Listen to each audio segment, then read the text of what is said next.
All right, everyone. Good morning, good afternoon, or good evening, whatever time it is, wherever in this world it is that you are. Welcome once more to another live stream of Alexandra Mayers Live, page by page reading and commentary of the modern English version of the Bible. So today we're going to get back into the first book of Kings. We're almost through it. We're up to chapter 21, which revolves around Naboth's vineyard along with the Lord condemning Ahab. On a personal note, I am doing well. This is a super busy week for me. I hope I get everything done. So far, I am on schedule, surprisingly. Tomorrow's going to be a big day. Today, I'm really just going to work and do some preparation for some things. I got to do some paperwork kind of stuff. But I have a trip coming up that I'm really excited about. Um, so far, I have pretty much everything scheduled the way it should be for the trip. There's just a couple things that are up in the air, but it depends on who's going to participate in the trip. The person who I'm going to be visiting is on the West Coast. He's going to be teaching me how to snowboard.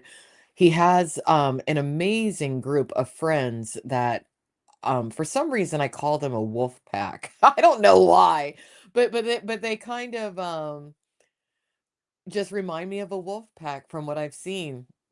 But they seem like really, really good people.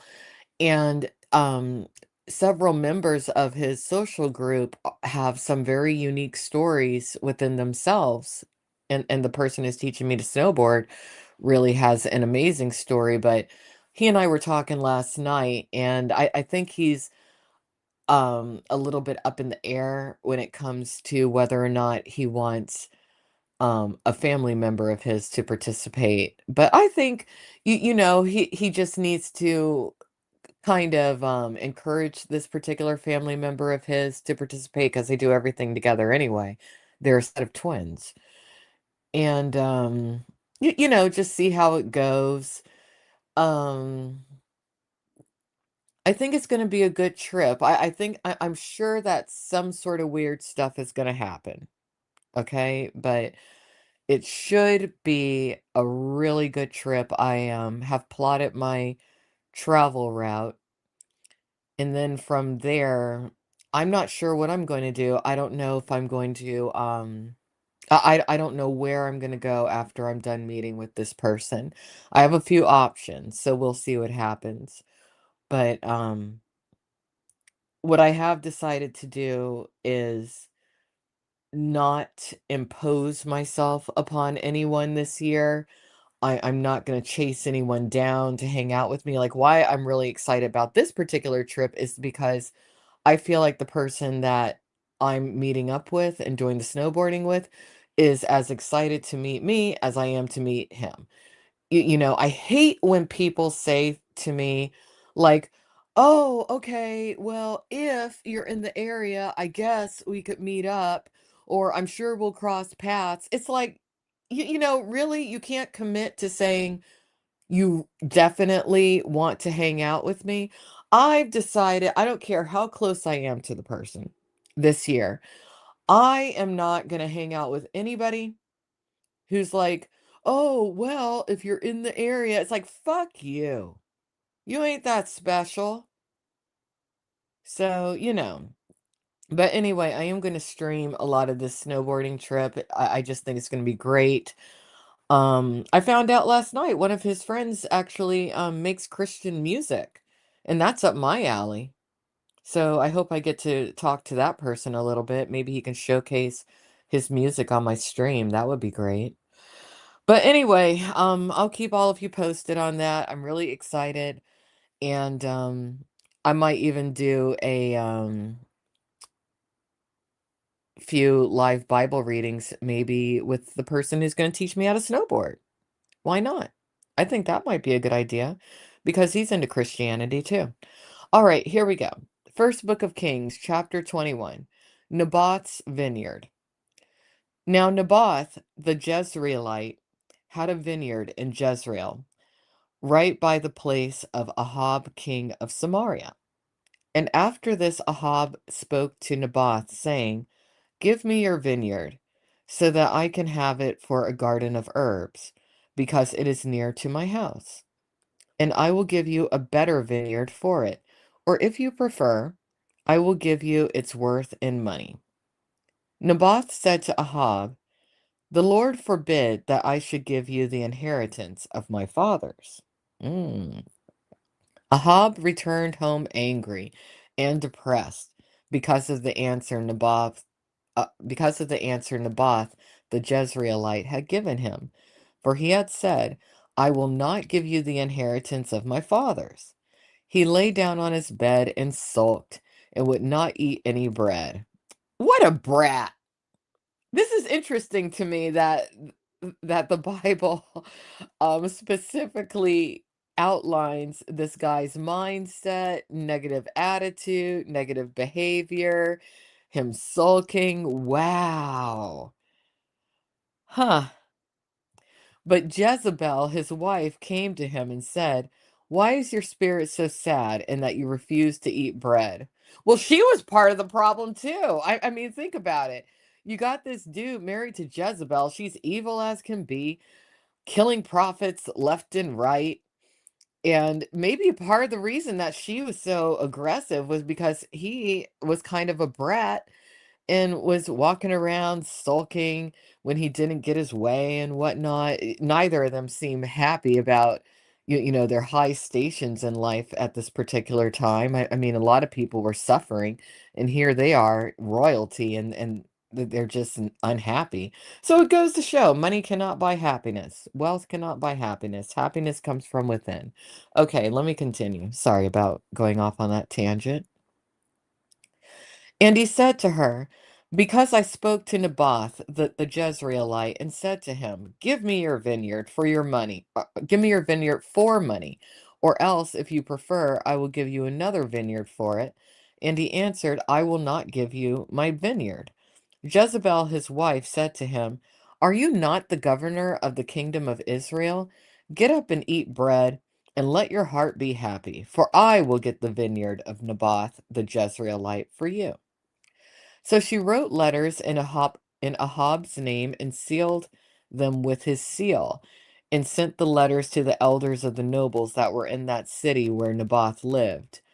So she committed plagiarism. That's horrible. Oh, she's evil. She is evil. That's why I was wondering why um the quote unquote Jezebel spirit was such a hot term when it comes to a lot of men who are angry with women for whatever reason. Well, this is why. I mean, this particular woman, she was scandalous. She was doing things that she shouldn't have been doing. I guess she wasn't technically breaking the law because her husband was basically king, so she could do whatever she wanted, but still, she plagiarized that guy. That's horrible. In the letter she wrote, proclaim a fast and set Naboth on high among the people, and set two men, sons of Belial, before him to bear witness against him, saying, you can't even say this word, blasphemed, blasphemed? Is that how you would pronounce it? It's a takeoff of the word blasphemy, so I guess blasphemed. Let me start this over again. So many words are, and this is supposed to be the modern English version of the Bible. I'm pretty good at reading, but a lot of these words are difficult to say.